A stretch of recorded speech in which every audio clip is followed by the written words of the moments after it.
Assalamualaikum warahmatullahi wabarakatuh. Hai anak kreatif Indonesia dimanapun kalian berada.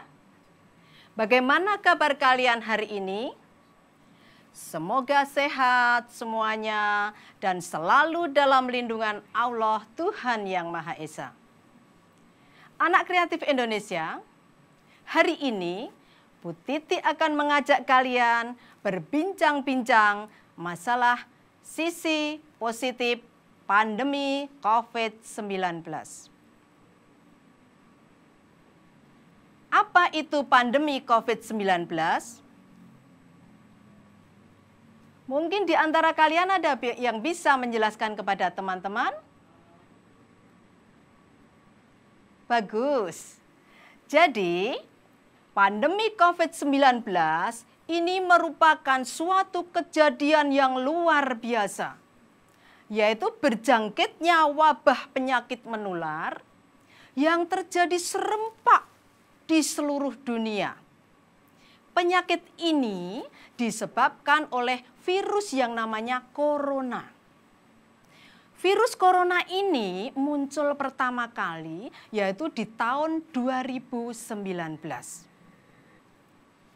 Bagaimana pengaruh COVID-19 dalam kehidupan masyarakat anak-anak kreatif Indonesia?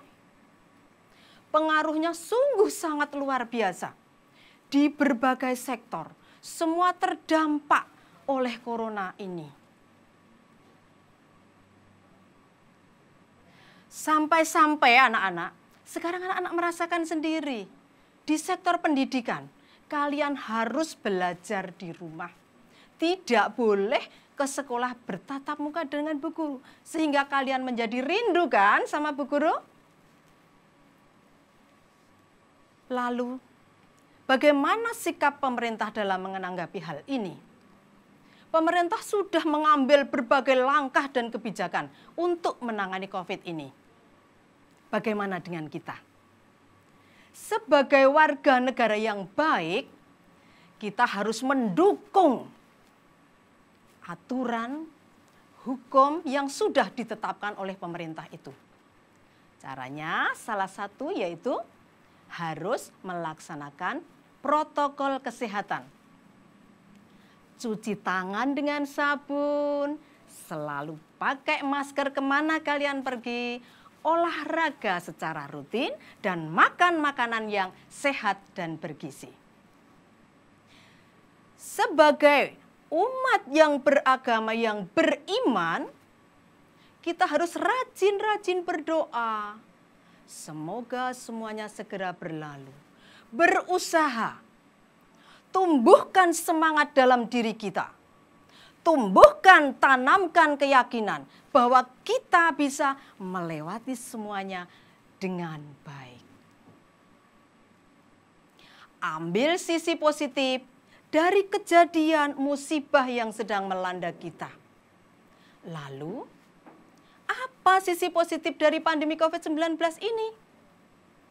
Yang pertama, lebih peduli terhadap kesehatan. Coba anak-anak rasakan. Secara tidak sadar, selama ini kita sudah melakukan. Kita peduli terhadap kesehatan kita, keluarga kita. Yaitu selalu mengingatkan cuci tangan dengan sabun atau hand sanitizer. Kemudian kemana-mana kita harus pakai masker. Kita berolahraga, bersepeda bersama. Makanan juga diperhatikan oleh ayah ibu kalian. Yang kedua, kerjasama meningkat. Negara-negara di dunia ini anak-anak, mereka bertukar informasi untuk menangani COVID. Bagaimana supaya corona ini segera terentaskan. Yang ketiga, manusia saling membantu. Kepedulian kita terhadap keluarga, kepedulian kita terhadap tetangga, rasa empati kita, motivasi kepada penderita. Ketika tetangga kita mengalami positif corona, maka kita memotivasinya meskipun mungkin mulai WA group, meskipun mungkin datang ke rumah atau dan sebagainya. Yang keempat, kualitas udara membaik. Dengan adanya BDR anak-anak, coba kita rasakan. Semua kita bekerja di rumah. Ayah ibu kalian yang biasa ke kantor, mereka bekerja di rumah. Kakak-kakak kalian yang biasa pakai sepeda motor ke sekolah, hari ini juga harus belajar di rumah. Dan ini akan menyebabkan polusi udara berkurang. Akhirnya kita bisa menghirup udara segar. Yang kelima, hobi tertunda bisa terlaksana. Kalian hobinya memancing misalnya, menulis buku, bermain layang-layang. Dengan adanya pandemi ini, karena kalian bisa mengerjakan semua tugas di rumah, sehingga punya kesempatan, punya banyak waktu untuk mengembangkan hobi kalian, menyalurkan hobi kalian. Yang keenam, orang tua peduli pada pendidikan. BDR, belajar di rumah.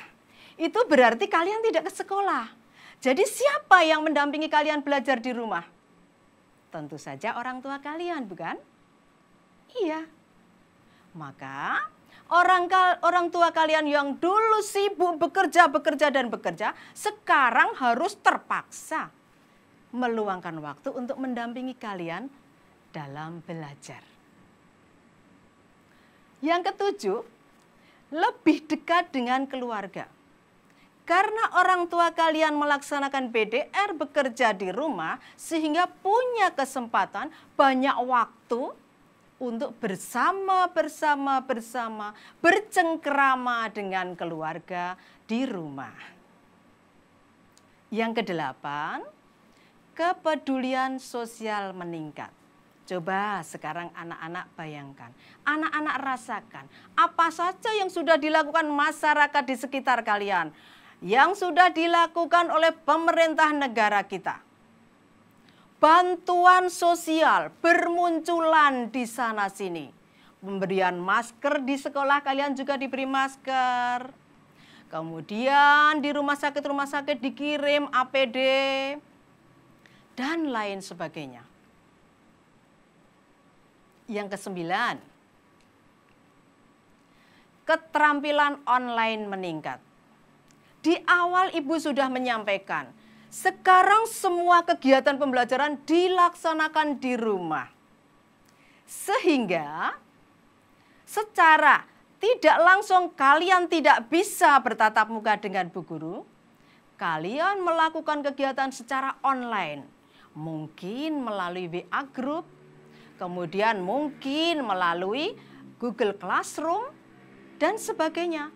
Sehingga kalian dan orang tua kalian harus meningkatkan keterampilan tentang IT-nya. Nomor 10, punya banyak waktu untuk hal-hal yang ditunda. Dengan tetap berada di rumah, maka kita bisa melakukan semua pekerjaan yang kemarin sudah tertunda. Misalnya, wah kemarin saya ingin praktek memasak. Tapi kok saya disibukkan dengan pekerjaan di sekolah, dengan belajar di sekolah sampai sore. Akhirnya saat ini itu bisa kita laksanakan. 11, perairan jadi lebih bersih. Coba bayangkan anak-anak. Sekarang ini semua pariwisata ditutup. Pabrik-pabrik tidak produksi. Sehingga ketika pariwisata ditutup, maka keadaan di lingkungan pariwisata itu akan menjadi bersih. Sampah-sampah tidak dibuang sembarangan di sungai. Limbah juga tidak bisa dialirkan di sungai. Akhirnya polusi air juga berkurang dan perairan menjadi lebih bersih. Yang terakhir anak-anak, konsumsi BBM turun. Dengan adanya BDR, transportasi, lalu lalang lalu lintas berkurang, tidak banyak kendaraan yang melewati lalu lintas seperti biasanya. Dengan demikian, maka BBM akan sangat efisien. Cadangan minyak kita akan semakin banyak. Nah, sekarang kalian sudah paham? Ternyata pandemi ini tidak hanya meninggalkan sesuatu yang negatif yang sangat menakutkan. Tetapi ternyata banyak sisi positif yang secara tidak langsung sudah tertanam pada diri kita. Kita wajib bersyukur. Yang paling penting anak-anak, tetap patuhi protokol kesehatan. Cuci tangan setiap hari pakai sabun, memakai masker kemanapun kalian pergi, rajin berolahraga yang kalian sukai, dan satu lagi, makan makanan yang bergizi. Nah, ketika kalian nanti nonton YouTube, harus didampingi orang tua ya, tidak boleh sendiri. Kemudian satu lagi jangan lupa, subscribe, like, and share channel Ruang Siar Guru. Nah, sampai di sini dulu ya pertemuan dengan Bu Titi. Lain waktu bisa disambung lagi. Wassalamualaikum warahmatullahi wabarakatuh. Sampai jumpa.